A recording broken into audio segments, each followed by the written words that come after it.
Tax Administration Jamaica, or TAJ for short, has been shelling out nearly $400 million to rent 2 buildings that they haven't moved into. The Auditor General checked things out after hearing some complaints.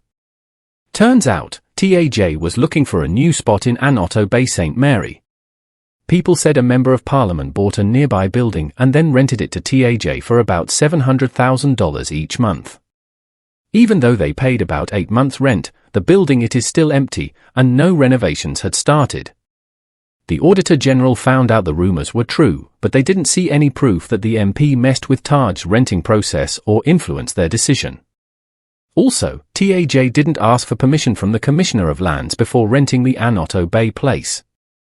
There's another property in Green Vale, Manchester, that TAJ hasn't moved into either, but they spent over $356 million on it in the past 3 years.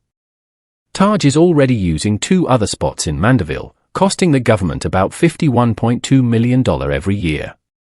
In total, TAJ is paying over $11 million monthly for all these places. This is my opinion. This situation highlights several concerning issues. Firstly, the mismanagement of taxpayer funds is evident through the significant amount spent on leasing properties that remain unoccupied or underutilized. This misuse of public money is particularly alarming given the pressing needs for public services and infrastructure in many communities. Moreover, the lack of proper oversight and adherence to procurement procedures within Tax Administration Jamaica is troubling. The failure to obtain permission from the Commissioner of Lands before entering lease agreements indicates a disregard for regulatory protocols, potentially leading to legal and financial implications. Additionally, the delay in initiating renovation works despite substantial lease payments underscores inefficiency and potential negligence in project management. It raises questions about the accountability and effectiveness of the agency in utilizing resources and fulfilling its objectives.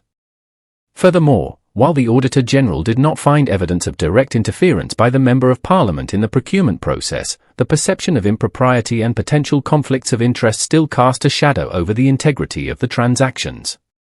Overall, this situation underscores the importance of transparent and accountable governance practices, proper oversight mechanisms, and adherence to established procedures to ensure the responsible and efficient use of public resources.